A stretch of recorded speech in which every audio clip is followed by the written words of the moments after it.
Veja no ICL Notícias, segunda edição. Começou a COP30. Em Belém, Lula pede fim da exploração de combustíveis fósseis e anuncia fundo para a preservação de florestas. As florestas valem mais em pé do que derrubadas. Vitória do trabalhador. Ministros celebram isenção do imposto de renda para quem ganha até 5 mil e comparam projeto a 14º salário. Xandão cobra investigação. A pedido do ministro do Supremo, Polícia Federal abre inquérito contra o crime organizado no Rio de Janeiro. O ICL Notícias, segunda edição, está no ar.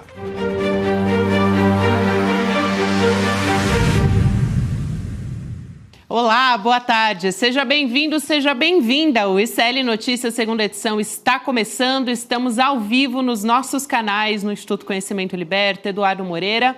Boa tarde também para você que nos assiste pelo canal da Voz Trabalhadora no YouTube, ou então nos ouve pela Web Rádio São João, em Quixadá, no Ceará, ou então na Rádio Cultural, na região da cidade de Torres, no Rio Grande do Sul.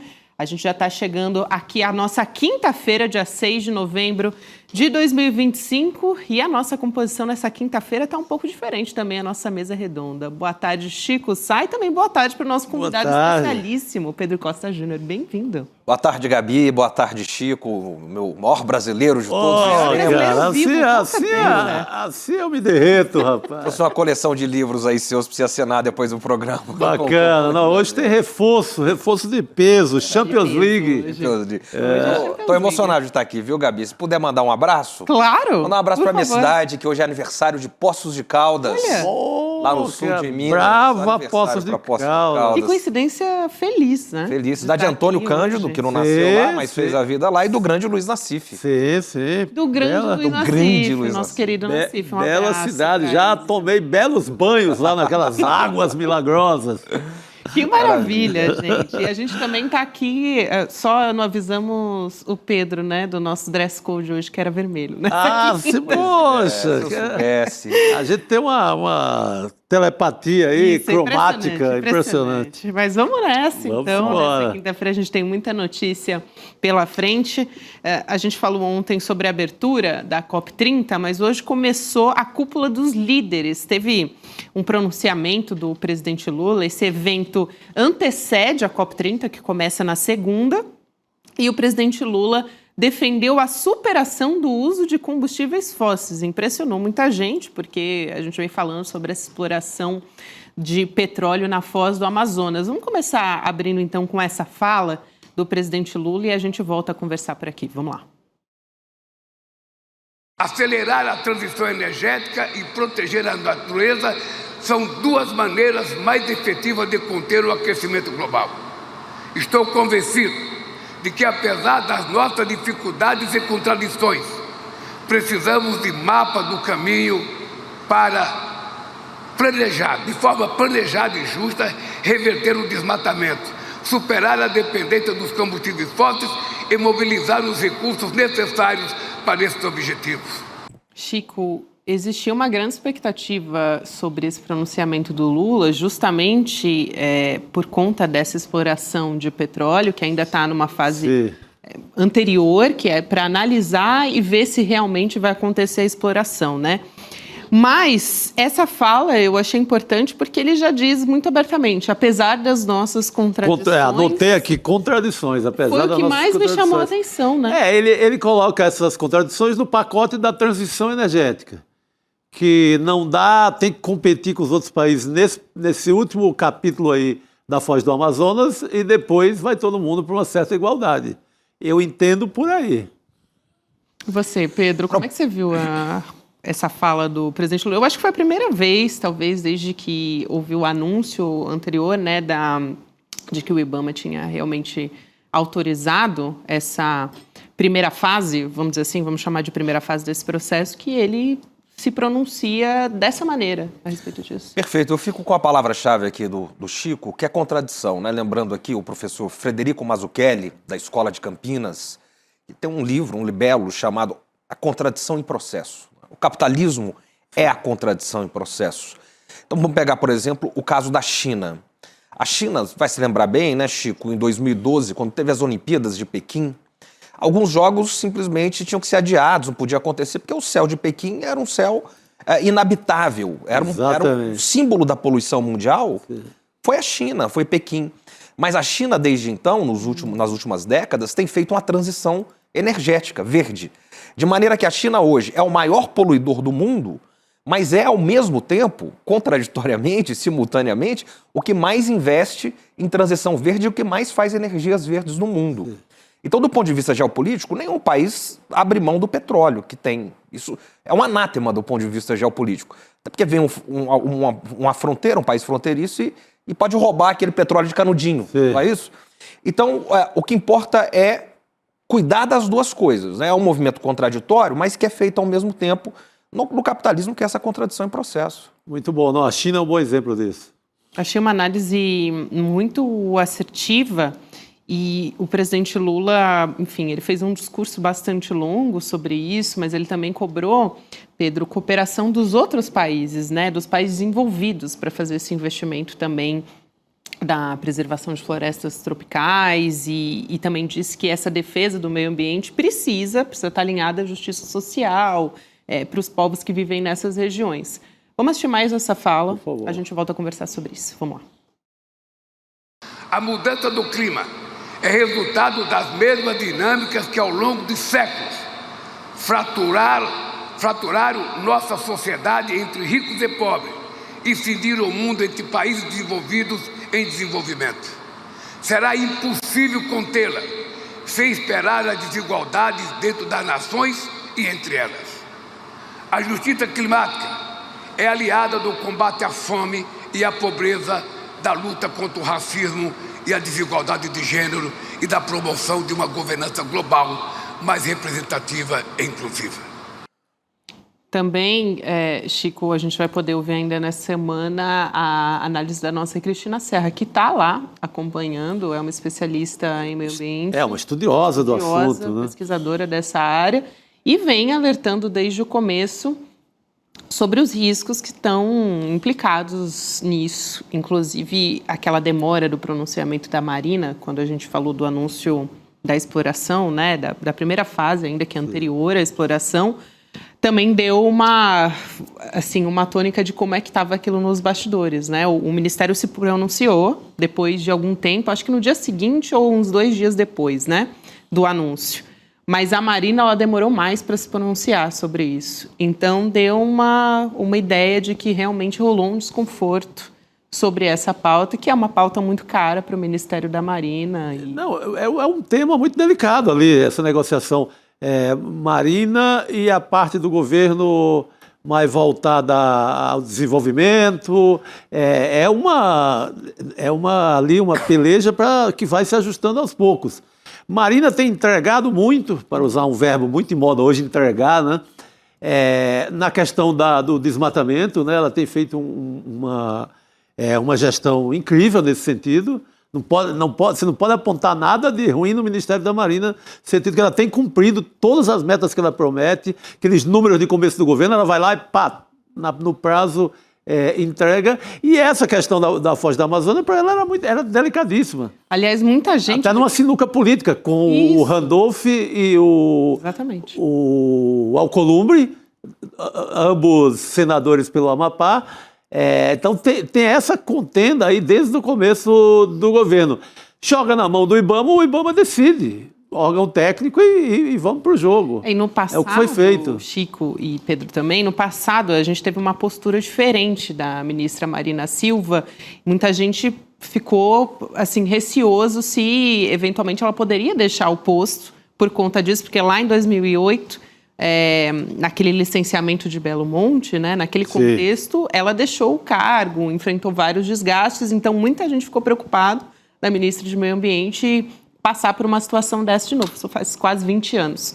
Mas ela diz, nos bastidores, conversaram muito com as pessoas do Ministério e disseram que desde o primeiro momento que ela não cogitava de jeito nenhum uma demissão, uma saída, enfim, né, uma licença, ela permaneceu no cargo e permaneceu, acho que num momento muito importante também, que é a realização da COP30 em Belém, né, no coração da Amazônia. E o volume de assuntos, de coisas importantes que a Marina vem tocando em negociações com o mundo inteiro, seria um prejuízo gigante para o governo se ela deixasse, né, Pedro, a estrutura do governo. Ela preferiu negociar. Chegar no acordo e discutiram o que deu norte à história toda foi quem vai decidir isso da Foz do Amazonas? Vai ser depois de que estudo? Que órgão vai? Entregaram ao IBAMA, confiaram ao IBAMA e o IBAMA decidiu. E se me permite, claro. Gabi, é natural que haja esse desconforto, é natural que seja assim. Isso é um governo democrático. Sim. Cada um vai apontar para um lado. Isso. E o Lula tem essa tradição, o presidente Lula, de jogar pontos conflitantes na mesma mesa e dali depois saiu uma solução. Então isso faz parte do processo. Agora, o ponto nevrálgico aqui para mim, o ponto fundamental, é a questão da responsabilização que o presidente Lula traz. É a responsabilização. Essa é a grande questão climática que está escondida por trás, que é a responsabilização dos maiores poluidores. Sim. Há um índice, né, Gabi, Chico, dos maiores poluidores históricos, desde a Revolução Industrial, desde a primeira Revolução Industrial, eles medem mais ou menos de 1850 até hoje. 90 empresas no mundo são responsáveis por cerca de 60% da poluição até hoje. Esse pacote inteiro da história, né? E são empresas da onde? Do norte global. Então esse é o jogo. Empresas como ExxonMobil, que está muito interessada, por exemplo, na Venezuela. Sim. Empresas como Shell, empresas como Chevron, mas não só as grandes produtoras de gás e petróleo, também produtoras de cimento, estão nesse pacote. Então nós vamos de 90 empresas que são responsáveis por cerca de 60%. E claro, o mesmo índice vale para os países no mundo. Quais os maiores países poluidores do mundo hoje e historicamente? É importante fazer isso do ponto de vista histórico. Sim. Lembrar que o Fernando Novaes, né, professor de história, sempre ir para a história, por quê? Porque esses países se desenvolveram poluindo de uma maneira indiscriminada, e agora tem o discurso muito austero, sobretudo da Europa, que dificulta, por outro lado, isso tem que ser visto realisticamente, o desenvolvimento dos países do sul global. Então o que o presidente Lula está dizendo é o seguinte: tudo bem, nós somos a favor disso, mas vamos ter que criar um fundo. E quem vai pagar mais nesse fundo? Quem vai pagar mais é o norte global, evidentemente, que são os maiores poluidores historicamente e atualmente. Então, o que o presidente Lula faz, ele chama essa cúpula do quê, Gabi? A cúpula da verdade. Então, essa é a cúpula da verdade. Vocês querem verdade? E mais, eu fecho aqui, né? O embaixador Correia Lago chama a cúpula das soluções. Então, a gente não vai reunir aqui só para ficar falando de coisas. É a cúpula da verdade, porque vai mostrar quem está afim mesmo de resolver. Exatamente. E vai ter que ter uma solução. A solução passa por isso. Quem poluiu mais, paga mais. O norte global tem que pagar mais que o sul global. Esse é o papel político do Lula agora. Perfeito, isso aí. Isso aí. Depois a gente vai trazer também mais informações. Eu já estou adiantando aqui, mas só para vocês terem uma ideia, né? A gente vai trazer também outras informações a respeito da COP30 e de como a gente vai ter ali, por exemplo, a Noruega anunciando um investimento de bilhões de dólares no fundo. Aliás, a Noruega sempre sai na frente nessa questão, né? Começa a falar de dinheiro, eles colocam logo o cheque antes de qualquer outra fala de qualquer outro país. Aliás, um fundo que já tem 1 bilhão do Brasil. Né? Mais 1 bilhão de outros países também. Então, a quantia está aumentando. Isso é muito importante também. Aqui só para a gente não deixar escapar, esse é um assunto que mobiliza muito no nosso chat, seja para dizer que é preciso fazer ou que não, né? E eu acho importante, como o Pedro estava falando, é um governo democrático. Aqui também a gente tem uma bancada bastante democrática. Mas eu queria relembrar aqui uma reportagem de um portal muito sério voltado para o meio ambiente, que é o Sumaúma, né, que fez uma reportagem logo depois que a gente teve o anúncio a respeito disso, sobre esse caminho para autorizar, né, a Petrobras a perfurar esse poço em busca de petróleo, que é ali na bacia da Foz, que contraria um parecer assinado por quase 30 técnicos do IBAMA. Aliás, uma decisão que foi tomada anteriormente pelo próprio presidente do IBAMA, que é o Rodrigo Agostinho, e depois eles acabaram voltando atrás, né? e o IBAMA tomou essa decisão. Então, foi muito criticada por ambientalistas que assinaram cartas, enfim. Fato é que a gente está nessa área, ainda nessa fase de pesquisa, e ainda a gente vai ter uma decisão depois do que for constatado, né? Esse parecer ainda não saiu, parecer após a pesquisa para ver o que essas atividades vão constar depois dessa fase de pesquisa da Petrobras ali na Foz. Então, só queria fazer essa ressalva. Não, boa observação, sim. É uma boa reportagem também, enfim, e é um portal, né, que é especializado justamente em meio ambiente e faz um trabalho muito sério também. A Suma Uma faz um belo trabalho, recomendável para todos nós. Né? É isso. E a gente traz também, eu vou aproveitar, já que eu citei aqui e a gente comentou, sobre esse anúncio a respeito da Noruega. Então, vou trazer os detalhes aqui, estava pegando a notícia para vocês, da Noruega anunciando que vai investir cerca de 3 bilhões de dólares nesse fundo de florestas tropicais para sempre.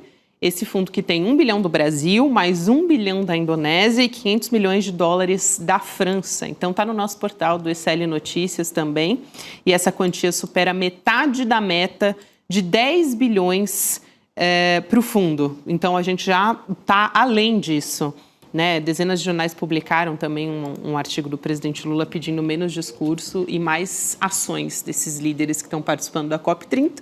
E, como resultado, a gente teve mais esse anúncio, né? Para além de uma proposta, é um anúncio muito, muito importante, Chico. O Lula quer essa compensação histórica, né? Tudo bem, vamos obedecer, não vamos poluir, o Brasil vai cumprir, mas tem que ter o faz-me rir, senão fica difícil. Daí eu falo desse vanguardismo que a Noruega tem nessa questão, que vem de muito tempo já, eles sempre se dizem presentes em todos esses, em qualquer ação global de combate à poluição, de equilíbrio do meio ambiente. Noruega tem uma política arrojada e não é de hoje. Boa. Eu quero passar para você também, Pedro. Só antes eu queria trazer uma fala do Lula durante esse lançamento do Fundo das Florestas Tropicais para Sempre, né? Uma proposta que foi feita hoje, que justamente começou essa cúpula, que começa anteriormente, né, da COP30, que é a cúpula dos líderes. Então vamos assistir essa fala, mais essa fala do presidente Lula, a gente volta aqui a conversar. Vamos lá. As florestas valem mais em pé do que derrubadas. Elas deveriam integrar o PIB dos nossos países. Os serviços ecossistêmicos que prestam para a humanidade precisam ser remunerados, assim como as pessoas que protegem as florestas. Os fundos verdes e climáticos internacionais não estão à altura dos desafios que a mudança climática nos coloca. O TFFF não é baseado em doação. Seu papel será complementar aos mecanismos que pagam pela redução de emissões de gás de efeito estufa. Investimentos soberanos de países desenvolvidos em desenvolvimento vão alavancar um fundo de capital misto. O portfólio vai se diversificar em ações e títulos. Os lucros gerados serão repartidos entre os países de florestas tropicais e os investidores. Os recursos irão diretamente para os governos nacionais que poderão garantir programas soberanos de longo prazo. Importante, né, Pedro, esse pronunciamento e, de novo, falando das contradições que tem saído à frente, né, como disse o Chico, também é um grande produtor de petróleo, a Noruega, né? Está ali na lista dos maiores produtores de petróleo do mundo, ou seja, há muita contradição ainda quando a gente fala nesse assunto mesmo. Exatamente, é o que o Chico disse também do faz-me rir, né? Nas COPs nós vemos muitas promessas e poucas entregas. Então veja, o Brasil está preparando algo que é um protagonismo global nesse assunto. O Brasil já vem de uma série de grandes eventos, organizações de grandes eventos multilaterais. Ano passado nós tivemos, a Gabi cobriu muito bem aqui, o G20. Que, vamos lembrar, né, o Brasil era pária no sistema internacional há poucos anos atrás. De repente ele volta, né, ele reintegra-se, né, de repente ele reintegra-se ao sistema internacional. Não vamos lembrar daquela foto em que está Xi Jinping e Biden, na mesma foto, com o fundo ali do Rio de Janeiro, né, o fundo do Pão de Açúcar e tal. Então, o Brasil voltando ao protagonismo. Esse ano nós já tivemos os BRICS. Eu tive a oportunidade de estar lá no Rio de Janeiro, Os BRICS, a despeito de muito pessimismo que havia antes, foi realizado com sucesso, isso, consensualmente. E agora essa COP. E aí o Brasil, ele chama o protagonismo da COP, até porque o Brasil é uma das maiores economias do mundo e com grande energia limpa. Como diria o velho Darcy Ribeiro, né, Chico? Apesar de tudo, Deus é brasileiro. Sim. Então a nossa matriz energética limpa nos dá uma vocação, digamos, natural para essa liderança. E o presidente Lula é uma liderança do Sul global, vocal, que consegue coagunar todos esses elementos. Então ele cobra o Norte global de uma maneira incisiva, né? E ao mesmo tempo, veja a jogada política. Ele traz essa COP para onde? Para a Amazônia. Isso é muito importante. Porque o que nós vimos aí na chamada imprensa hereditária, como diz o Chico, o que nós vimos na imprensa hereditária foi mostrar os caos de se fazer essa COP no Pará e que tem que apontar os problemas, os custos, os preços. Mas esse não é o central. O central eles não tocaram. O central é trazer os burocratas para próximo do problema. Uma coisa é fazer nos palácios de Brasília, de Washington, de Londres. Outra coisa é trazer para a Amazônia. Isso dá uma centralidade para a Amazônia e para os povos amazônicos. Então, isso também é um grande acerto, que é pouco falado e que tem que ser mostrado. Importantíssimo. Excelente essa sua colocação, Pedro. E acho que ontem a Cristina Serra apareceu aqui para conversar com a gente. Estava tudo sendo ainda organizado para a COP30, né, para essa primeira cúpula, que são das lideranças. E ela dizendo, a Cris é paraense, inclusive, não sei se as pessoas sabem, mas ela estava lá em Belém e dizendo que para ela existe um orgulho, claro, inclusive de ter a COP30, né, de acompanhar todo esse processo. Então, essa sua fala é muito importante nesse sentido. Eu estou acompanhando aqui todos os nossos comentários. A Maria Assi, ela é muito assim, perspicaz, também fez uma observação sobre a Noruega. Tem uma mega empresa se beneficiando das riquezas minerais do Pará. Ela acha que 3 bilhões é muito pouco ainda. Justamente, tem uma matéria da BBC, né, que mostra justamente como a Noruega é dona dessa mineradora, que já foi denunciada por contaminação até na Amazônia. Então, o governo norueguês é acionista majoritário de uma empresa que é acusada pelo Ministério Público Federal de contaminar rios e comunidades ali em municípios no Pará. Então, isso é muito importante, os comentários da Maria Si, que nos acompanha. Sim. Não, tem. Você pega o Canadá também. O Canadá, o que tem feito de estrago na mineração no Brasil, eu não lembrava que a Noruega também tem essa história. E a Noruega tem petróleo também, né? Tem que lembrar disso. Daí essa preocupação. Agora, o que a gente está, em matéria de comparação, tem que ser feito é assim. Você tem, de um lado, o negacionismo bruto, puro, ignorante e cego, né, do Trump, aqui no Brasil, do bolsonarismo, da extrema-direita, no nosso vizinho, na Argentina, e você tem os bem-intencionados e você tem os que convivem com a contradição, que no caso o governo brasileiro nesse momento, que é uma baita vantagem, viva a contradição em relação a essa cegueira universal, né? Só dando um dado aqui, complementando, o excelente comentário perspicaz aí da nossa espectadora, que, segundo o JusClima, que é uma organização ambiental muito importante também, que acompanha, assim como a Suma Uma, os dados que eles levantam é que a contribuição por ano, né, os relatos internacionais que eles têm, deve ser de 580 bilhões de dólares ano, para que a gente não chegue naquele aquecimento de mais de 2 graus, que é o que os cientistas apontam como não retorno. Então, de fato, essa contribuição é muito pouca ainda. É pequena. E isso precisa ser organizado de maneira mais eficiente. Fundamental. E isso tem que ser muito bem observado aqui, como a nossa telespectadora, a Maria. Muito obrigada, aliás, por mandar esse comentário. A gente segue aqui, trazer uma pauta importante para a gente falar sobre aquela aprovação da isenção do imposto de renda para quem ganha até R$5.000 por mês. Ontem a gente trouxe ao vivo a apuração ali no plenário do Senado Federal. A gente está vendo aqui a manchete na nossa tela da comemoração do governo, né, depois dessa aprovação, proposta que é uma das principais bandeiras de campanha do presidente Lula.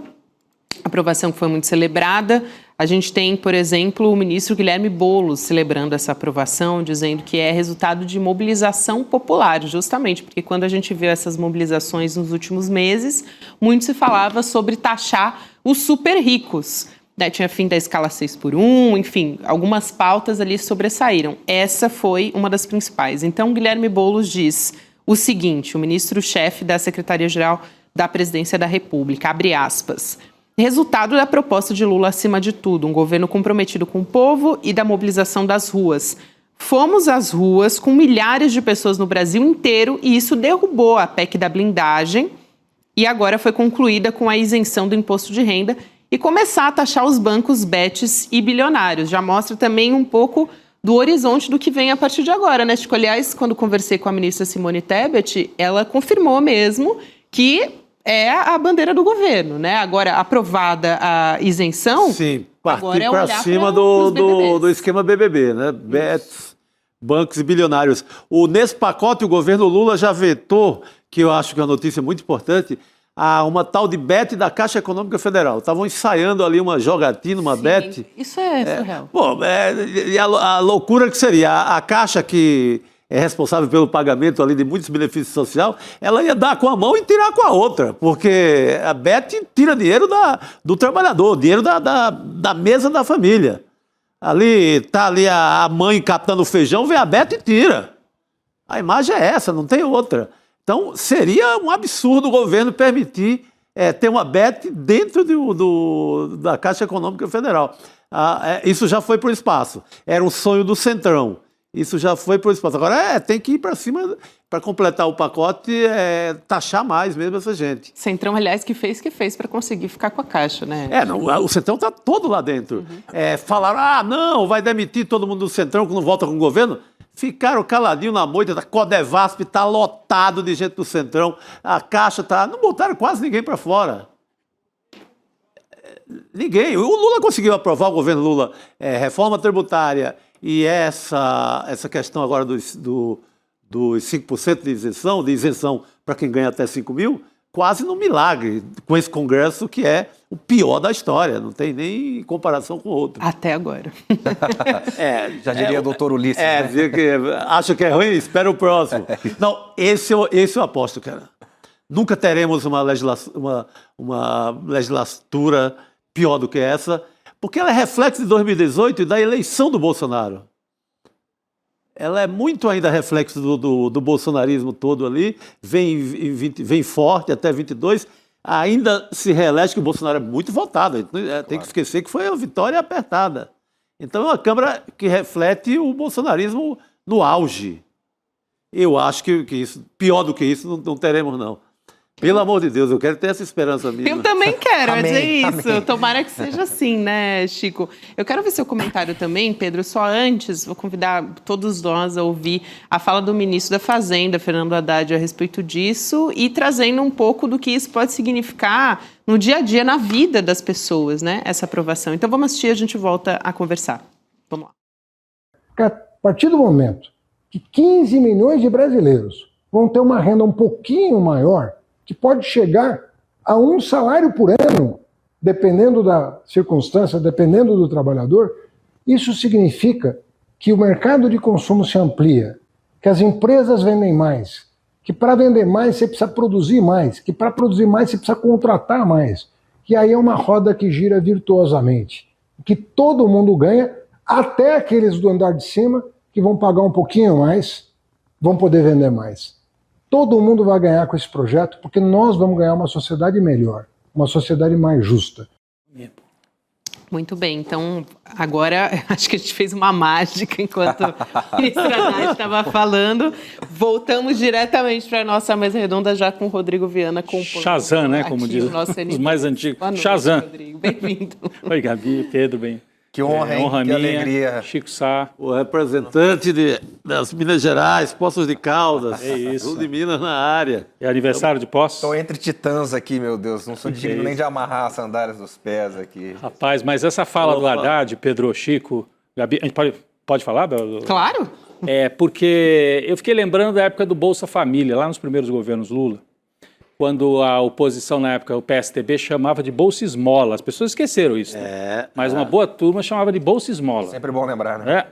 E aí, bom, além de ser uma bobagem, porque de fato as pessoas, algumas dependiam do dinheiro para comer, a gente já comentou isso muitas vezes, o Chico conhece bem, eu também circulei em áreas do Brasil onde o Bolsa Família fez a economia girar, aquele círculo virtuoso, como se dizia. 200, 300 reais a mais que não vão para a caderneta de poupança, vão para a economia, vão para o comércio popular e tal. E agora eu acho que essa fala do Haddad sinaliza que a isenção do imposto de renda pode ter o mesmo efeito, eu acho que até maior, porque em alguns casos, 200, 300 reais a mais por mês que a pessoa não paga de imposto, o Haddad falou aí, significa quase um salário a mais por ano que vai para o consumo, porque o pobre, a pessoa mais pobre não guarda o dinheiro, vai para... São tantas necessidades. Então, pode ser o círculo virtuoso, aquele papel que teve o Bolsa Família no passado, agora, mais do que algo simbólico, o imposto de renda, é prático mesmo. E é prático para o sujeito que vai, opa, sobrou trezentinho aqui, vou fazer uma compra, como é prático para dinamizar mais a economia brasileira, que já vem num bom momento até, né? Eu não sei o que vocês acham disso, mas eu achei a fala do Haddad encaixa muito com isso e me faz lembrar aquele outro momento dos governos Lula 1 e 2, em relação ao Bolsa Família e agora com o imposto de renda, a isenção, né, do imposto. Se me permite, é aquilo que um certo economista do século XX, que não é tão lido pelos economistas do mercado, John Maynard Keynes, né, chamava de efeito multiplicador. Porque é uma coisa que o Eduardo Moreira sempre fala aqui, fala nos cursos, né? Porque o dinheiro que está nas elites, né, é um dinheiro que a partir de um certo momento ele vai ser só acumulado. É capital que vai ser gerando mais capital parasitário. Entesourando, né? Vai entesourando. Ele não é jogado no mercado, não é despejado no mercado. Agora, as classes médias e classes mais pobres, tudo que ela tem, ela vai jogar no mercado. Então, ela vai ficar menos endividada, que é o que o professor Haddad falou aí, foi meu professor na USP, né, o Haddad. Que luxo. Tive essa honra. Grande professor, viu? Você que é professor, Rodrigo? Grande professor Haddad. Então, vai jogar dinheiro na economia e isso vai, inclusive, favorecer o empresariado. Ele falou isso também. Porque vende mais. Ele vai ter mais produtos e vai aquecer a roda da economia. Então, o mercado fica mais aquecido e os salários aumentam, o desemprego fica mais baixo, tudo a partir desse efeito multiplicador. Então, é um golaço isso aí. Golaço. Não, o Bolsa Família, eu conheço regiões do país assim, que o Bolsa Família praticamente inventou o capitalismo nesses lugares. É isso. Eram lugares que viviam de escambo. Um matava um bode, trocava por um saco de milho e por aí ia. Chegou o dinheirinho ali, a mercearia da área já cresce, a feira melhora. É o capitalismo. Não é nem o fantasma do comunismo que achava que Lula ia trazer.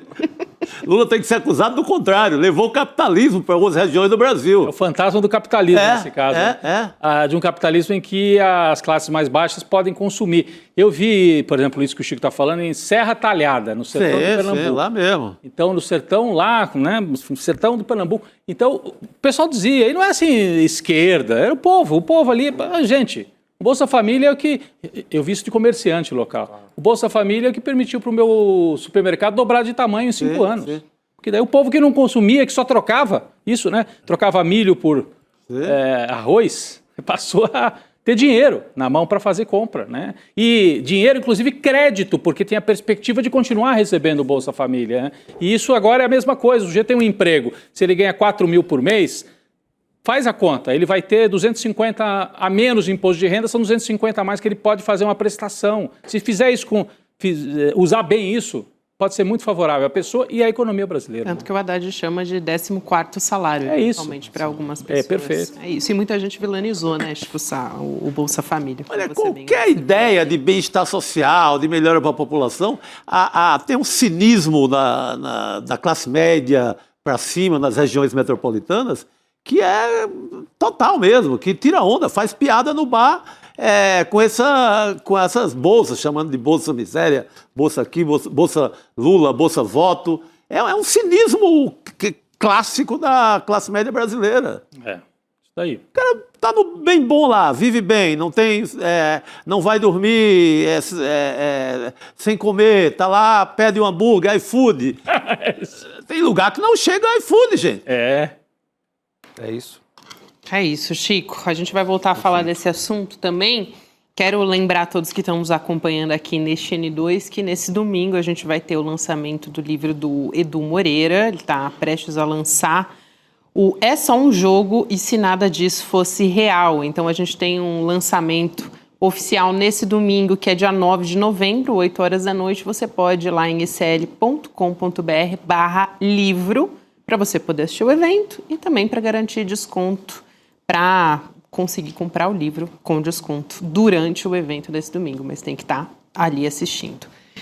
E aí a gente vai falar sobre inteligência artificial, sobre realidade fragmentada, assuntos que permeiam as nossas vidas dia e noite agora, todos os dias. Nossa, essa é uma invasão total, né?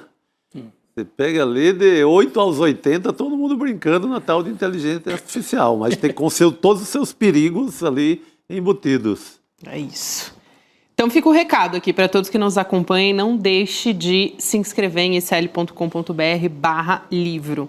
E hoje a gente ainda não tinha falado sobre os desdobramentos, né, da Operação Mais Letal do Rio de Janeiro. A gente tem novidades a respeito desse assunto.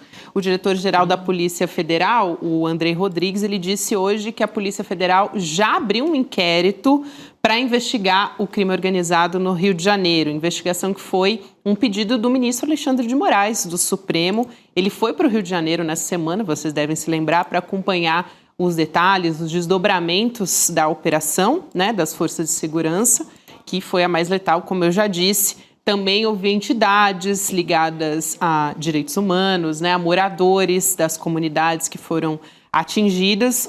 Então, essa investigação, né, essas investigações, elas vão atuar em duas frentes aqui, para quem está nos acompanhando entender melhor, sobre os esquemas de lavagem de dinheiro, algo que, inclusive, o ministro Fernando Haddad, a gente falava agora há pouco dele, ele tem batido muito nessa tecla, né?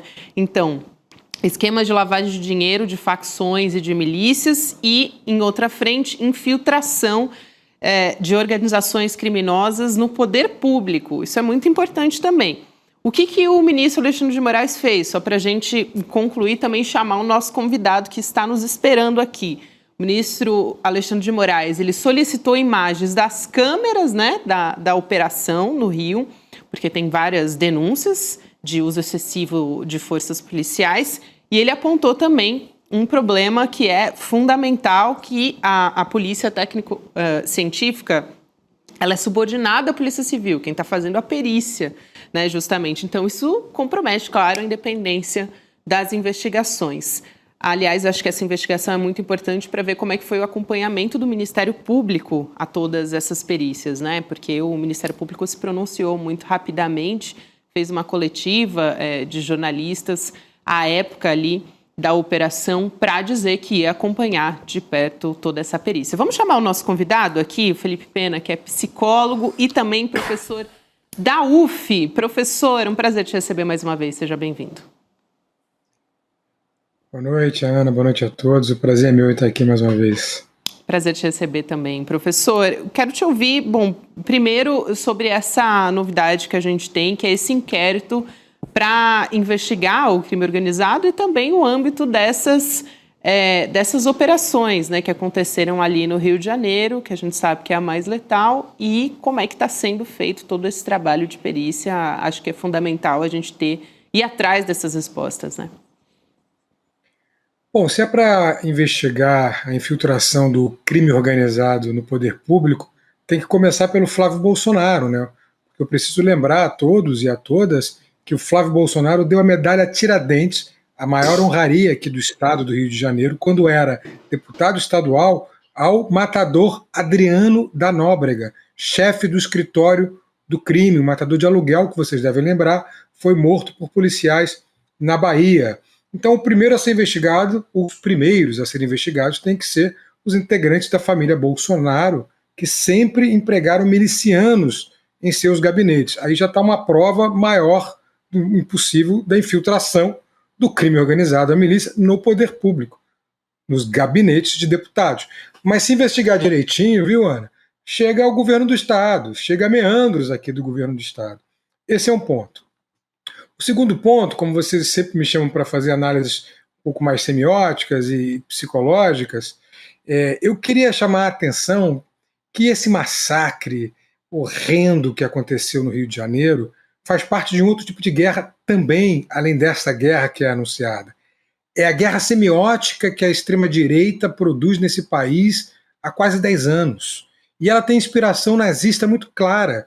Você pode encontrar isso nos discursos de Goebbels, nas estratégias de Goebbels, e está muito bem fundamentada num livrinho chamado A Linguagem do Terceiro Reich, do linguista Victor Klemperer, que era um judeu que ficou no gueto durante a Segunda Guerra Mundial, alemão, e em 1946 ele apresentou as conclusões de seu estudo enquanto estava no gueto sobre as linguagens do Terceiro Reich, que usa diversas estratégias, mas a principal delas é a produção de neologismos. Foi assim com a palavra esquerdopata, que aliás foi invenção de um jornalista que já se arrependeu e cujo nome eu nem vou citar. Depois, com palavras que vieram em seguida, como neutralizar. Como assim neutralizar, meus caros? Se matou, 120 pessoas foram mortas e o governador usa a palavra neutralizar. E agora se introduz o termo terrorismo, narcoterrorismo, né? É um neologismo, né? Uma nova palavra, mas que tem consequências nefastas. Por exemplo, a possibilidade de intervenção dos Estados Unidos, já que é um Estado terrorista, se autoproclamando terrorista, caso a Câmara vote isso, coisa que eu não acredito que vai acontecer. Eu espero que não vá acontecer. Mas isso é para explicar que todas essas invenções, essas palavras que parecem ingenuamente colocadas, têm obviamente uma estratégia semiótica política muito bem definida e penetra no símbolo, né? A simbologia, no inconsciente coletivo da população, que passa a apoiar esse tipo de ação. Passa a apoiar, inclusive, caracterizar as facções criminosas como terroristas. Isso é muito grave, isso precisa ser denunciado e não pode passar de jeito nenhum, sob pena da gente perder a soberania nacional, sob pena de ter realmente uma intervenção e, principalmente, sob pena de ter um golpe continuado, que no fundo, Chico, me parece que é o que eles querem. É um golpe continuado. A intervenção americana significa a última tentativa de ter sucesso naquilo que fracassou no dia 8 de janeiro, naquilo que fracassou e que foi devidamente denunciado e condenado pelo Supremo Tribunal Federal. A gente tem que ter muito cuidado com essa guerra semiótica. Eu queria pegar o gancho da sua fala, professor, aqui para trazer um pronunciamento também do Hugo Mota, presidente da Câmara dos Deputados, porque você falou do narcoterrorismo, né? O que o Hugo Mota falou agora, né, de uma união dos três poderes no enfrentamento ao crime organizado?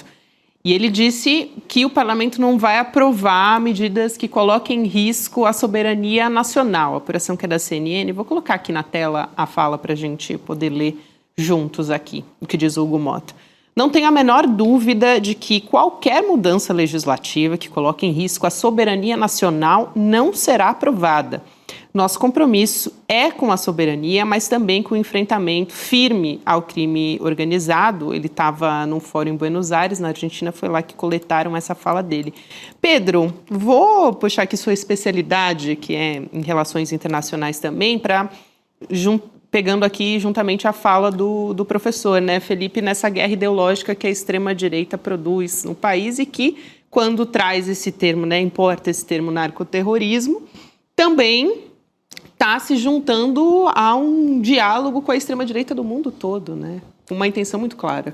Sem dúvida, Gabi. Um abraço para o Felipe, amante de Belchior, como todos nós, né? Veja, a porta-voz da Casa Branca hoje deu uma declaração de que, se for preciso, né, dando a entender que, se for preciso, eles acolherão o pedido do Cláudio Castro, governador do Rio, para intervir no Rio de Janeiro de bom grado. Né? Essa é a insinuação clara, uma insinuação clara que está colocada lá pela porta-voz da Casa Branca. No começo dos anos 2000, final dos anos 90 e começo dos anos 2000, os Estados Unidos eles patrocinaram duas cruzadas globais, duas guerras no mundo. Uma foi a guerra ao terror. Inclusive, o grande arquiteto da guerra ao terrorismo faleceu essa semana, o senhor Dick Cheney. Não é isso, Rodrigo? Sim. Dick Cheney, que foi o vice-presidente do Bush e o grande arquiteto dessa guerra ao terrorismo. E, ao mesmo tempo, eles fizeram as guerras às drogas. A guerra ao terrorismo não nos pegou aqui na América Latina.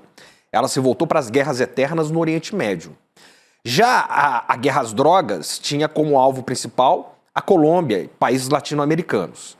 Agora, eles fazem uma junção dessas guerras, que é a guerra ao narcoterrorismo, para fazer essa operação que eles claramente têm feito na Venezuela, que é uma operação de regime change, como é a linguagem do Departamento de Estado americano, de troca de regime. Regime change é uma troca de regime, que vai, né, como diz o Trump, né, autoriza, inclusive, a CIA a operar em território venezuelano e, ao mesmo tempo, ameaça com a mesma questão do narcoterrorismo, países como a própria Colômbia, que hoje é governada pelo Petro, um governo de esquerda, o primeiro governo da esquerda da história da Colômbia, ameaça o México e agora mira no Brasil, ameaça o Brasil, e claro, com os maiores lacaios da história que esse país já produziu, como Eduardo Bolsonaro, Flávio Bolsonaro e o próprio pai, o grande, né, o Jair Messias Bolsonaro, que é o maior traidor da pátria de todos.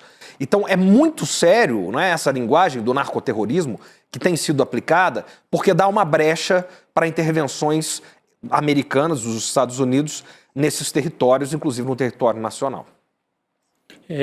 Gabi, super legal essa análise aqui e trazer e juntar as duas coisas, né? A guerra ao terror, agora a guerra ao narcoterrorismo. Então, numa você atacava lá no Oriente Médio, agora você ataca aqui na América do Sul, que aliás foram os dois grandes polos de resistência ao projeto imperial dos Estados Unidos depois que acabou a União Soviética. Tinha dois polos, um era os países onde ainda havia o nacionalismo árabe, todos já desmontados, Líbia, Iraque, Síria, etc. E outro, aqui a América do Sul. Você atacou uma com a guerra ao terror e ataca a outra com a guerra ao narcoterror agora. Mas eu queria só voltar àquele tema que você leu agora há pouco, Gabi, a história de que a Polícia Federal vai atuar na questão da lavagem de dinheiro. E aí eu queria só chamar a atenção para uma palavrinha que está aqui nessa atuação da Polícia Federal.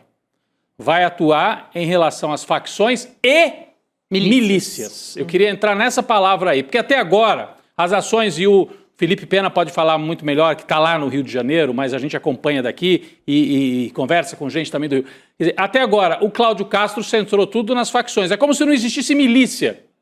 E a gente sabe que a milícia existe e tem relações com os amigos dele do bolsonarismo, do Cláudio Castro, né? Então muita gente, o Chico mesmo falava outro dia que, bom, entraram, mataram 120, não ocuparam a área.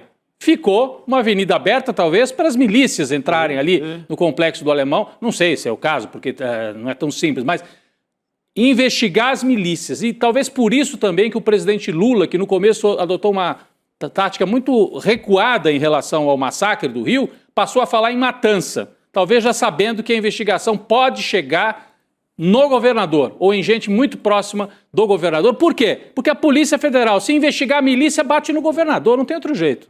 E bate no bolsonarismo. Inevitavelmente. É inevitável. Então eu acho assim, uma mudança, uma ação muito importante. A gente nos próximos dias, essas investigações demoram às vezes, nas próximas semanas, pode ter aí informações valiosas que vão bater em gente aí do círculo do Cláudio Castro, com certeza, Chico. Com certeza. Chico. Não, por favor, convidado tem prioridade aqui. Vai lá, professor. Não, só queria concordar com o Rodrigo, dizer que exatamente por isso que eu comecei a minha fala, Rodrigo, falando sobre a família Bolsonaro e a medalha Tiradentes, que foi dada ao talvez o miliciano mais famoso desse estado, Nóbrega, que foi o Adriano da Nóbrega, né? O matador de aluguel, o famoso matador de aluguel.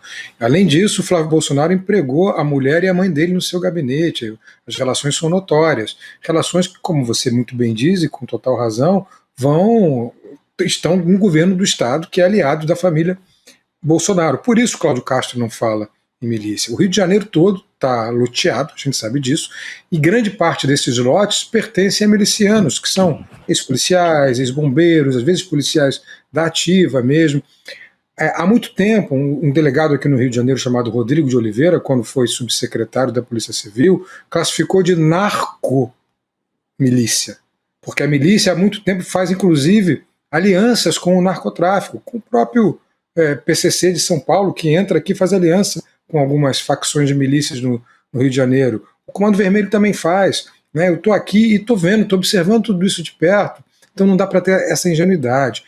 Essa investigação vai acabar no governador, que tem outros telhados de vidro além desse, claro, mas esse é gravíssimo, está na ordem do dia, por isso ele não fala em milícia.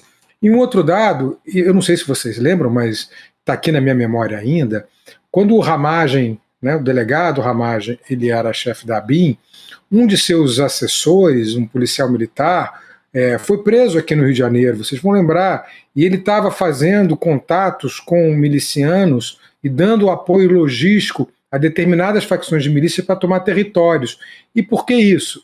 eu quero lembrar que o Ramagem era pré-candidato à Prefeitura do Rio e sabia que só podia ter votos em determinados territórios com a bênção de milicianos. E alguns desses milicianos não eram seus correligionários. Então ele usou a ABIN, segundo investigações da Polícia Federal, não sou eu que estou dizendo, para tentar ajudar alguns milicianos, que são policiais, a tomar territórios para que ele pudesse entrar e ter votos. Veja a que nível chega o Rio de Janeiro. O nível de penetração das milícias, da criminalidade, da conquista de territórios por parte dos milicianos é gigante no Rio de Janeiro. Eu diria que é até maior do que a do narcotráfico. Hoje sim. E aí, claro, como hoje é maior que o narcotráfico e muito mais perigoso, né? Porque está infiltrado no Estado, porque tem deputados estaduais, deputados federais, tem tentáculos na máquina estatal. Então é muito mais perigoso que o próprio narcotráfico. Que os verdadeiros traficantes, vou usar um lugar comum, mas todo mundo sabe disso, não estão lá no morro. O que a gente vê nas favelas e na comunidade são os vendedores da ponta, os gerentes da ponta. O verdadeiro traficante está na Vera Soto, na Delfim Moreira, né? Está aí no bairro dos Jardins, em São Paulo. Mas quem é que vai querer falar sobre isso? Quem é que vai querer apontar o dedo? Por isso que é tão importante, Rodrigo, você tem toda a razão, que seja monitorada a lavagem de dinheiro, que sejam feitas operações como foi feita aquela que chegou lá na Faria Lima, lembra? Sim. Essa aí eles têm medo. E ninguém quer falar sobre isso. Tem que chegar na Faria Lima, tem que chegar na Vieira Solto. Só assim se resolve o problema da violência no Brasil, ou pelo menos se ameniza o problema da violência. Não é matando 120 pessoas na periferia. Né? E, de novo, vale a lógica do Chico Sá. Se matou, não se ocupou território. Vai deixar para quem? Para os aliados do governador, né? Para aquela ala criminosa que rende votos à família Bolsonaro e ao Cláudio Castro. É gravíssima a situação. Tem que haver aqui um procedimento do governo federal muito sério. O problema é que isso virou uma disputa política. E como eu disse antes, uma disputa política que também carrega um componente, que é essa guerra semiótica, que produz significado, que entra no imaginário público, que produz uma simbologia que acaba captando também a população. E, só para finalizar, eu sei que muitos comentaristas de emissoras de televisão brasileira, de portais conhecidos, estão inclusive sendo censurados, não podem falar o que pensam. Muitos deles queriam dizer que Cláudio Castro deveria ser preso, mas não podem dizer, porque os seus diretores de redação ou os donos das suas emissoras estão com pesquisas na mão, vendo que a população está apoiando esse tipo de violência, boa parte da população, pelo menos, e está censurando esses comentaristas. Eu sei disso, tenho certeza que o Chico sabe, Rodrigo, vocês todos sabem disso. Então acaba contribuindo para essa espiral do silêncio, que é um conceito da Elizabeth Neumann. É uma espiral do silêncio. As pessoas sabem, pensam, mas se calam sobre o que está acontecendo. Tudo isso é gravíssimo, Rodrigo. E a gente vai ficando nessa espiral à mercê desses milicianos que são, em última instância, quem mandam no Estado e na cidade do Rio de Janeiro. Chico, rapidinho para a gente... O Chico Alves escreve muito sobre isso, sobre o comportamento da imprensa, hoje no nosso portal. Exatamente sobre essa virada que deu a imprensa brasileira, não que tivesse sendo progressista em algum momento, mas é assustador o que a Rede Globo, por exemplo, mudou de comportamento em relação a esse assunto. Eles deram uma matéria de assessoria de imprensa no Fantástico. A Globo News, que é o braço da cabo deles, também mudou completamente, esqueceu qualquer ideia de direitos humanos, não chama de matança, muito pelo contrário, faz propaganda do Cláudio Castro. É uma mudança louca, mas como diz o Chico hoje, triste da imprensa que não chama o que aconteceu de matança. Perfeito. Chico, quero muito agradecer aqui a presença do professor Felipe Pena, que também é psicólogo, professor da UF. Sempre um prazer te receber. Até a próxima, Obrigado. professor. Valeu, Felipe. Obrigado, gente. Prazer é meu. É um prazer ouvir vocês. Valeu, querido. Tudo nosso. E a gente vai ao Rio de Janeiro agora, porque o ICL vai receber uma medalha na Câmara Municipal do Rio de Janeiro, a medalha Pedro Ernesto, que é a maior honraria concedida pela Câmara dos Vereadores a pessoas e instituições, pelo reconhecimento ali e pelos serviços prestados à sociedade. Então, Lucas Rocha, Eduardo Moreira e também a gente tem a companhia lá de um vereador, né? O vereador do PSOL, William Siri, que está junto com eles ali. Então, boa noite a todos. Boa noite. Boa noite, pessoal. Estamos aqui direto da Câmara Municipal. Estou aqui com o Eduardo Moreira, com o William Seri, vereador do PSOL, que deu essa honraria ao ICL. Queria perguntar ao Edu primeiro qual a importância desse reconhecimento, né, que o ICL está recebendo aqui no Rio de Janeiro, né? Você vai receber essa honraria, né, em nome do ICL. Eu acho que é muito especial para a gente. Eu agradeço ao nosso amigo vereador William Seri, porque a gente está no ar há muito pouco tempo e a gente conseguiu chegar em muitos lugares, né? A gente hoje em dia no ICL atinge literalmente milhões de pessoas todos os dias, os nossos noticiários, como as pessoas estão assistindo agora, mas também com o nosso portal, com as nossas aulas, com os nossos cursos. E eu repito muito, Lucas, que as pessoas, elas não têm opinião sobre os fatos. A pessoa não tem como estar no tiroteio para ver quem tinha razão, não tem como estar na Amazônia para ver quem está desmatando, ela não tem como estar em Brasília para ver quem está votando isso, aquilo e qual a opinião de cada um. As pessoas têm opinião sobre a versão dos fatos que é levado até elas. Então, você levar para as pessoas uma versão dos fatos que tem essa preocupação de ser independente, e independente não quer dizer imparcial. Muita gente diz, mas você está sendo parcial. Claro, todo mundo é parcial. Parcial vem de parte. Todo mundo olha as coisas de uma parte do cenário. Ninguém consegue ver o todo, né? Mas a gente é independente. Isso faz com que a gente ofereça uma novidade. E essa novidade, eu acho que ela mexeu com muitas estruturas e tem trazido para muitas pessoas esperança. Eu acho que é um mundo que é a palavra-chave que as pessoas estão buscando desesperadamente, é esperança. E aqui, várias pessoas do ICL vieram nos assistir aqui. Eu queria já deixar um agradecimento público para todo mundo que veio aqui. Elas olharam para mim e falaram assim, vocês nos dão esperança. Então é muito especial. Eu acho que o time todo do ICL, aqui atrás das câmeras, tem o Bernardo, tem a Ajuda ao Piva, tem a galera do ICL. Eu acho que todo mundo se sente assim, agraciado com essa homenagem que nos é feita, porque é um prêmio de centenas de pessoas que todos os dias dão o seu melhor, às vezes acertando, às vezes errando, para poder tentar fazer uma coisa diferente. Vereador, eu queria também te puxar para essa conversa, né? O senhor que deu essa medalha para o ICL, qual a importância de uma mídia independente, principalmente no momento que a gente está hoje, né? Que a gente teve uma chacina horrorosa aqui no Rio de Janeiro, né? Qual a importância de ter esse jornalismo contra-hegemônico? Olha, é fundamental, né? Porque a gente vê que estruturalmente são poucos os portais, né, de esquerda que a sociedade quer se informar e o ICL vem com uma forma inovadora. A gente sabe muito da cabeça aqui do Edu, nessa forma, essa cabeça brilhante que tem, mas a gente decidiu que justamente dá para o ICL porque a gente pensa de uma forma coletiva e não só individual. Eu sei que o Edu trabalha nessa lógica coletiva, por isso que homenagear o ICL, homenagear você, homenagear o Edu, homenagear todo mundo que trabalha e essa comunidade toda, que eu também faço parte dela. Já estou há muito tempo falando com o Edu aqui, né? Desde 2018 já acompanho ele, vi o nascimento, né, do ICL, então essa comunidade precisa ser representada, né, e com essas homenagens aqui na Câmara de Vereadores. Então fico muito feliz, é honra minha, né, poder homenagear o ICL. Eu sei que são 5 anos de ICL, mas espero que mais 10, 15, 50, 100 anos, muito mais aí para transformar a vida aqui do Carioca e do Brasil e do mundo como todo. Aluno da nossa pós-graduação. Verdade. Então assim, eu ia falar que eu ia falar no meu discurso daqui a pouco, mas a verdade é, eu sou um eterno, eu sou um membro eterno. Então, assim, são muitos cursos, né? Empreendedor mestre, investidor mestre, enfim, pós-graduação, são mais de 200 cursos, né? Eu já assisti curso do pastor Henrique Vieira, que está aqui atrás também, acho do Leonardo Boff, que também está aqui, também está ali. Enfim, são diversas pessoas, né? Que a gente vai se formando também por vocês, né? Não só a questão da notícia, que vocês foram, e aí eu acho que é importante isso. As notícias agora na última semana do Rio de Janeiro, vocês foram fundamentais, né?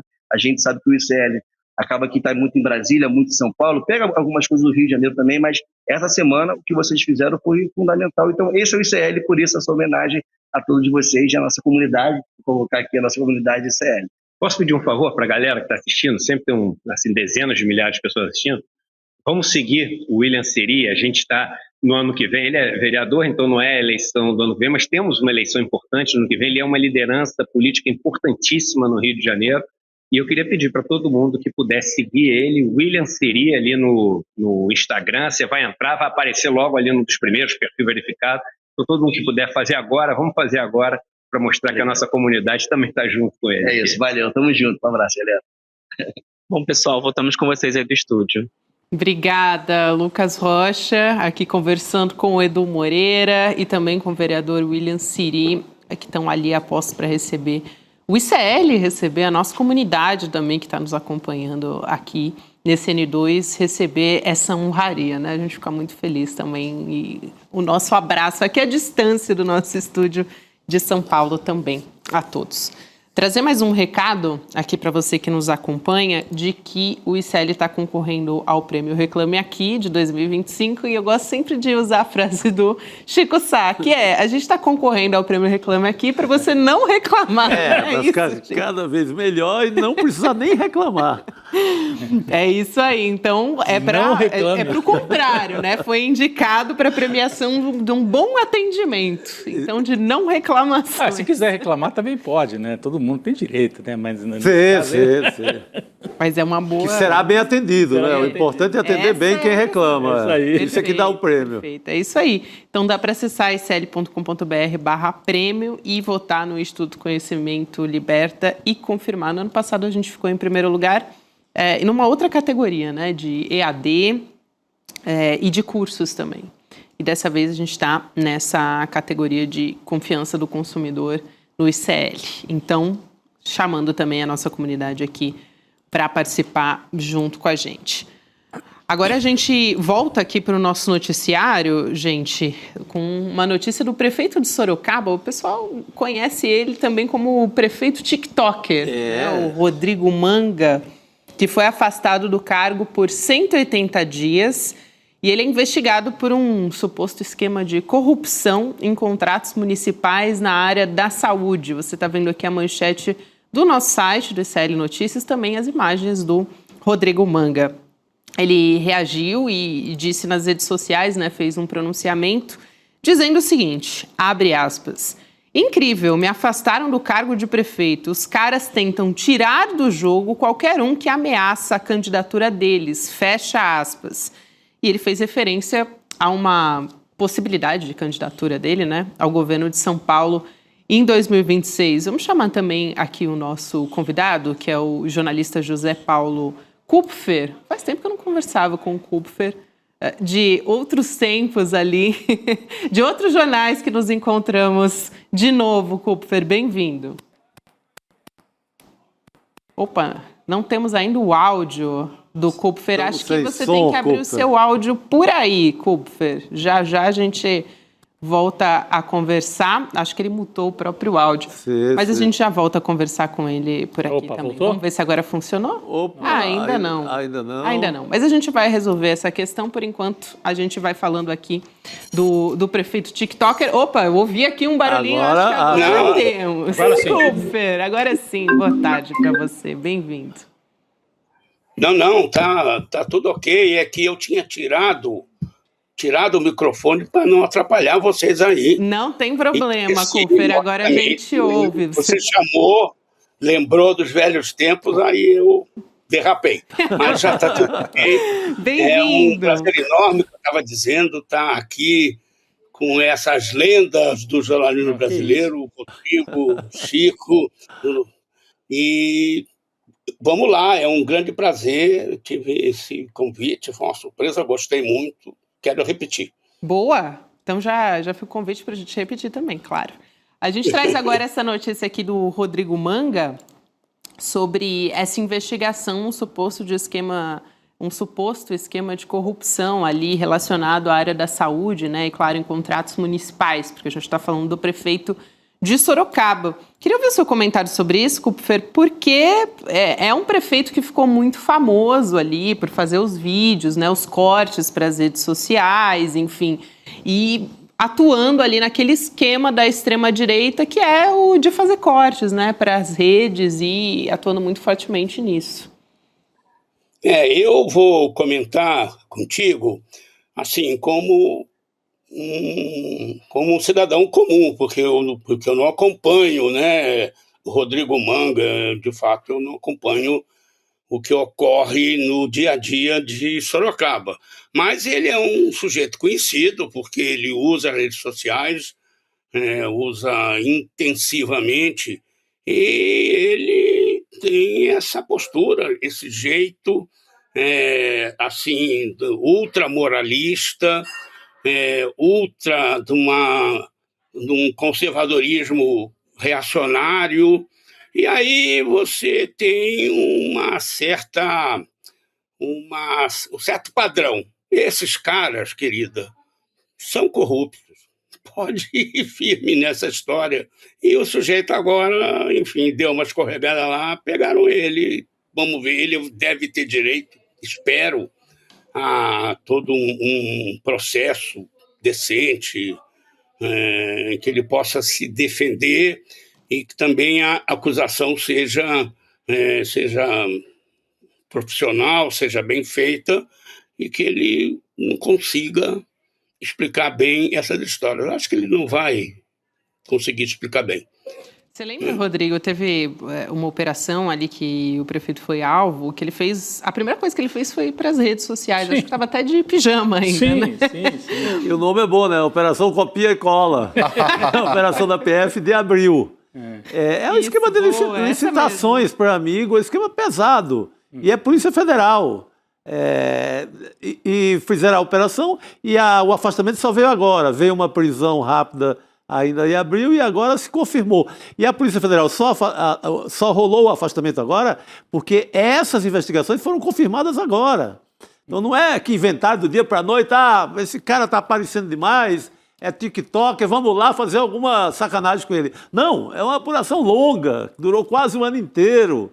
É um rolo medonho, é na área de saúde, é com um amigo dele, sabe, inventar, sabe, Kupfer, aquelas empresas que você cria só para prestar serviço à prefeitura, do dia para a noite a empresa tinha lá R$10 de capital, 6 meses depois a cidade inteira conhece a empresa, sabe, é esse tipo de coisa. Agora, Pedro, o que chama atenção, e Kupfer também, um prazer estar aqui com o Kupfer, é que ele estava se lançando, estava botando literalmente as mangas, né, as manguinhas de fora. O pessoal não viu porque a gente está com corte as manguinhas diferente de fora, para ser candidato a governador. E ele embola um pouco o jogo, não sei se teria 5%, 10%, mas algumas pessoas acham que ele poderia criar um certo ruído aí sendo candidato.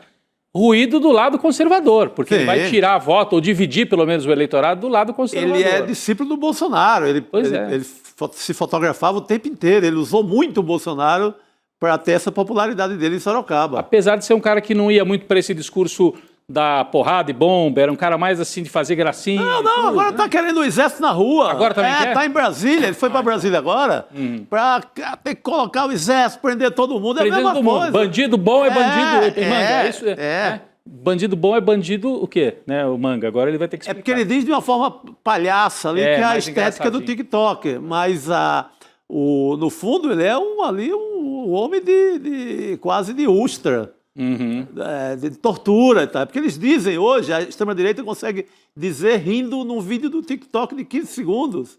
Eles conseguem dizer essas coisas, parece que eles estão ali defendendo outro tipo de história. Mas o fundo é o mesmo do bolsonarismo. O Bukele é isso, né? O Bukele faz as maiores atrocidades com muita popularidade no TikTok. Sim. O Milei também. O Milei não mandou ninguém aqui na cúpula do clima, né? E esse prefeito de Sorocaba é do PR. Ele tem um processo de tarcinização aí com essa coisa da polícia. Então é do mesmo partido do governador, do Tarcísio. Então é uma figura que é perigosa. E ele mesmo está dizendo, são os meus inimigos que não querem que eu vá para concorrer ao governo do Estado e tal. Ele diz isso. E realmente seria algo raro, né? São Paulo geralmente leva para o governo do Estado gente que circula mais pela capital ou pela região metropolitana, né? Bom, o Tarcísio circulou de outro estado. Foi importado de outro estado. Mas seria um caso raro de um prefeito que vem de uma cidade de médio porte, médio para grande, né, Sorocaba, tentar um voo aí para o governo do Estado. Primeiro vai ter que se explicar na polícia, né? E é algo muito importante que você ressalta, né, Rodrigo? Porque o quanto rede social se converte em voto, isso não é necessariamente uma regra, né? Então, também, se quiser realmente entrar para a briga política das urnas, aí já é outra coisa, né? Ele entrou, ganhou, né? Assim, até com alguma... Não, digo do governo... de governo de São Paulo é outro departamento, né? E aí, só também para lembrar que desses que gostam de fazer barulho nas redes, a gente tem o Marçal, Pablo Marçal inelegível e cheio de processo também, vai responder um monte de processo, e agora esse prefeito de Sorocaba. É meio típico, Rodrigo, você sabe, esses caras, eles têm rabo preso quase sempre, né? Quase impossível que eles não tenham um problema por trás dessas histórias. Mas, enfim, eu tinha pensado, quando me chamaram hoje, o dia seguinte do famoso Copom, né, do Comitê de Política Monetária do Banco Central. Esse é um assunto que tem todo mês, é mais ou menos sempre a mesma história, mas desta vez foi diferente, viu? Está sendo um negócio diferente. Se vocês toparem, quiserem, se for interessante para o público, a gente pode falar um pouco sobre isso, porque aconteceu uma coisa que eu acho, se não é inédita, é muito, muito incomum. Aconteceu o seguinte: o Banco Central manteve a taxa básica de juros, a famosa taxa Selic, em 15% ao ano, uma taxa gigante. Se você tira a inflação, dá uma taxa de 10%, um negócio muito alto. E os analistas do mercado concluíram que o Banco Central foi muito duro na explicação do porquê que manteve essa taxa em 15%, terceira reunião do Copom, desde julho, setembro e agora em novembro, que a taxa está estacionada nesse nível altíssimo.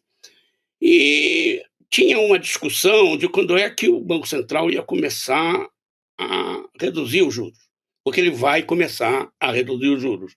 E vai começar a reduzir os juros no ano eleitoral.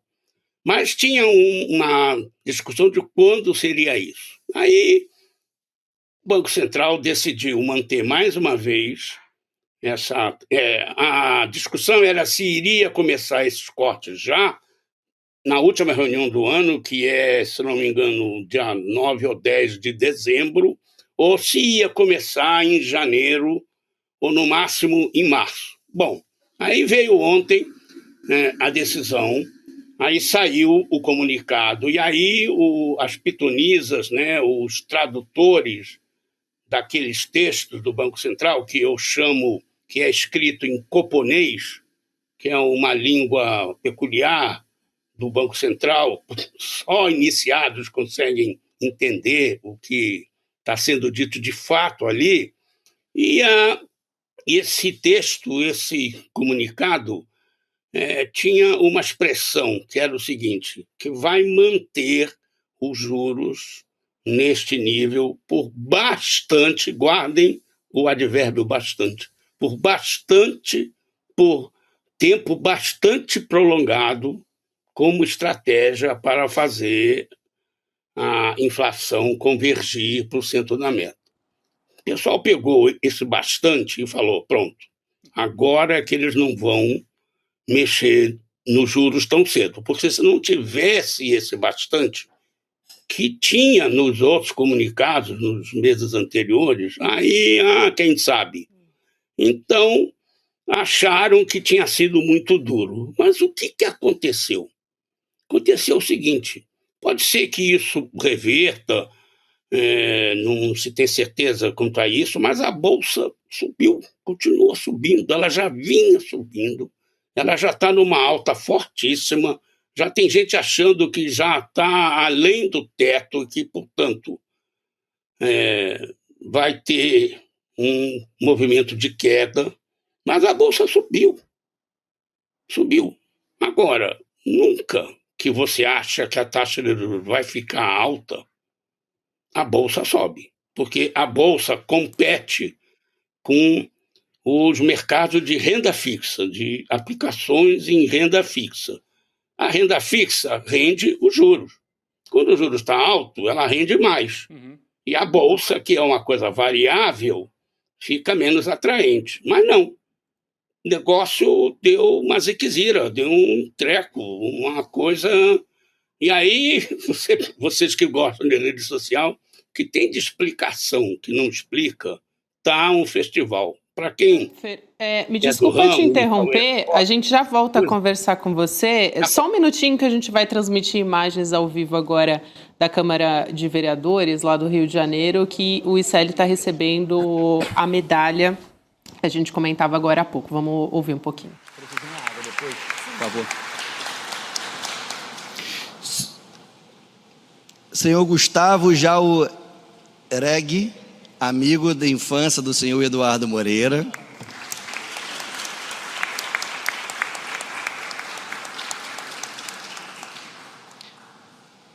E o nosso homenageado do Instituto...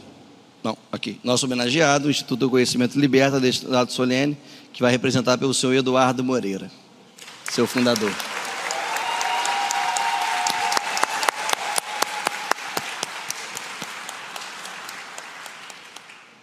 Bom, e dando continuidade, ouviremos a execução do hino nacional. A gente ouviu, agora há pouco, a gente falava com o vereador e transmitiu imagens da Câmara Municipal do Rio de Janeiro para receber a medalha Pedro Ernesto. Quem recebe é o ICL, ali representado pelo nosso o Eduardo Moreira. Kupfer, vou pedir só para você amarrar, por gentileza, a sua ideia, que na sequência a gente vai ter que trazer uma outra notícia aqui. Vamos lá. Toda é o seguinte: os analistas estão falando uma coisa, mas os operadores estão fazendo outra. É bom. Interessante isso. É exatamente meio ao contrário do que está sendo falado. Ou seja, isso tudo é um ritual, tá bom, vamos lá, mas é muita conversa, porque, na verdade, o que está fazendo de fato a inflação cair, está caindo um pouco devagar, mas está caindo e vai cair mais, não é a taxa de câmbio tão alta. Ela tem uma influência lá, ela reduz um pouco o crédito, as pessoas que já estão muito endividadas, ou seja, para tomar crédito já está difícil, tem mais dificuldade. Os empresários pensam mais um pouco para investir, porque o custo do dinheiro está mais caro, mas, na verdade, esses juros altos está fazendo com que a diferença entre os juros brasileiros e os juros internacional, especialmente o americano, fique muito elevado. E isso faz com que dinheiro externo venha a ser aplicado aqui no Brasil, independentemente até se a economia está boa, não está, ela não está ruim, mas porque você é uma coisa fantástica, chama-se arbitragem, vou tentar resumir. O sujeito pega grana lá fora a um juro de 4 e aplica aqui a um juro de 15. Espera um tempo, fica olhando como é que está a questão cambial, porque entra dólar, vira real, depois volta como dólar, como é que está as coisas cambiais, as coisas do câmbio do dólar aqui dentro, e leva o lucro para fora. Sim. Então, o que está fazendo? E a taxa do dólar mais baixa, um real mais valorizado, é importante para reduzir a inflação. Estimativas dizem que mais ou menos metade dos itens, bens e serviços que compõem a inflação, o tal IPCA, são impactados mais forte ou menos, mas são impactados pela variação do dólar. Então, a explicação é o seguinte: enquanto a diferença se mantiver, a tendência é a inflação cair. Obrigada. E mais à frente, os juros caírem. Por gentileza, desculpa te interromper, mas a gente precisa fechar. Terminando, a sorte é que lá nos Estados Unidos, os juros também estão caindo. E o Trump, vou dar um título aqui: Trump ajuda a inflação brasileira a cair. Porque a política econômica dele, as incertezas que ele está criando, as confusões que ele está fazendo o dólar enfraquecer. Um dólar mais fraco no mundo inteiro fica mais fraco aqui dentro também. E isso ajuda a controlar a inflação. Então, esse momento é muito interessante. Quer dizer, É interessante para quem gosta desses assuntos que são importantes. Obrigada, Kupfer, por ajudar a gente a entender. E as conversas, que são conversa mole, né? A gente tem que ter cuidado com elas. É isso. Tá bom? Muito obrigada, Kupfer. Foi um prazer te reencontrar aqui no N2. Um grande abraço. Obrigado. E até uma próxima Eu também. oportunidade. Bom trabalho aí para vocês, tá, Rodrigo? Valeu, Kupfer. Um abraço. Obrigado, Obrigada, Kupfer. A gente tem ainda aqui uma notícia bastante importante que chega lá do sul, do prefeito de Florianópolis, o Topázio Neto, do PSD, adotando medidas que estão gerando uma forte repercussão e também acusação de prática discriminatória contra pessoas em situação de vulnerabilidade. A gente traz aqui a manchete do nosso site. Ele determinou que quem chega à cidade pela rodoviária sem emprego ou moradia, abre aspas, recebe a passagem de volta. Fecha aspas. Aqui tô deixando bem claro boa, que são as palavras dele, né? Gente boa, hein? Gente fina. Ele disse que, olha isso, para trazer um dado aqui, foi ele também que trouxe, que mais de 500 pessoas já foram devolvidas pela equipe de assistência social e que o trabalho vai ser reforçado agora durante o verão, porque a cidade recebe mais visitantes. Precisa devolver o Carluxo, que vai chegar lá para ser candidato ao Senado. Será que eles vão devolver? O Renan, que já está lá, o Renan. Ainda tem esse o Renan está em Balneário Camboriú, mas aí... Verdade. E essa turma é a turma que não vai trabalhar de jeito nenhum. De jeito nenhum, não tem emprego. Aí é bem recebida em Santa Catarina, né? É um negócio impressionante. Eu lembrei, essa história eu lembrei quando eu cheguei aqui em São Paulo, ali em 90, tinha a bancada malufista na Câmara Municipal, queria emplacar uma lei que mandava embora de São Paulo quem tivesse menos de 5 anos. Eu tinha acabado de chegar.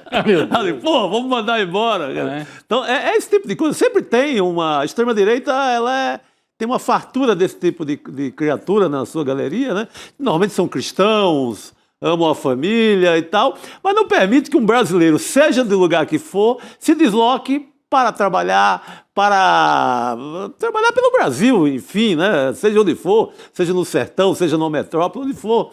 Mas esse tipo de gente age como colocando fronteira mesmo, né? Colocando muro. É quase o muro do México que ele quer fazer em Santa Catarina. Mas vocês já foram para Santa Catarina no verão? Eu, nos anos 80, 90, o que ia de gente que não tinha emprego, ou tinha uma coisa que as pessoas tinham, era emprego, ia pra praia. Sim. Então vão chegar lá, mas daí se o cara é loirinho, tem uma cara de que vai pegar onda, surfista, aí pode, né? Aí pode. Você é argentino, né? Argentino, aí pode. Você tem emprego? Não, eu sou de Buenos Aires. Não, aí pode. Ou então eu sou de São Paulo, mas eu vou ali na praia, eu não tenho emprego. Ou então você é o Carluxo, né? Você é o Carluxo. Agora, se tiver uma cara assim, na verdade é o seguinte, se tiver mal vestido, se tiver uma cara que eles acham que é uma cara de pobre, não entra. Então é assim, é um corte social mesmo. É corte social, mas ele tentou justificar o injustificável. É claro. Né? A gente tem aqui um trecho de uma fala dele. Ele gravou um vídeo depois, porque teve uma repercussão muito negativa. Então vamos assistir essa fala, a gente volta com. Ele chama Topázio, né, o prefeito? Topázio. Imagina se São Paulo tivesse feito isso.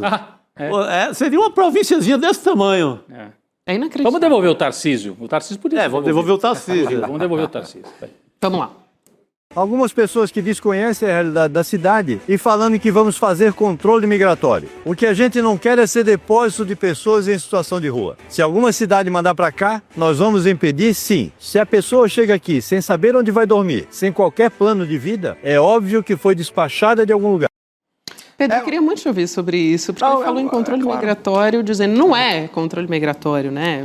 É uma segregação social, né? Eu acho que você mais cedo falou, Gabi, no começo do jornal, sobre nazismo, né? Foi o Chico que falou, alguém citou aqui. Foi o Felipe. Felipe Foi o Felipe, né? Foi o Felipe que falou. Então é uma segregação social. E Santa Catarina, veja, já mandou o Renan para lá. O Renan Bolsonaro, que vai ser agora candidato a deputado, não é isso, Rodrigo? Acho que sim. Ele é vereador lá em Balneário, vai ser candidato a deputado. Agora vão exportar o Carluxo, que vai ser candidato a senador. Há um racha nesse momento na extrema-direita lá, porque ele vai pegar a vaga que é de Carolina de Tone ou do imorrível, digamos assim, Chico Espiridião Amin. Esse é imorrível. Desde quando o Chico era criancinha, ele já estava lá. Ele já estava dando as cartas em Santa Catarina. Lá. Então, eles vão dando, quer dizer, um exemplo, né, um mau exemplo de como se conduzir um Estado. E aí, a partir disso, manifestações como essa passam a ser banais. Enfim, nós vamos cobrindo isso aqui e cada vez mais absurdos vão aparecendo com a maior naturalidade. Exatamente.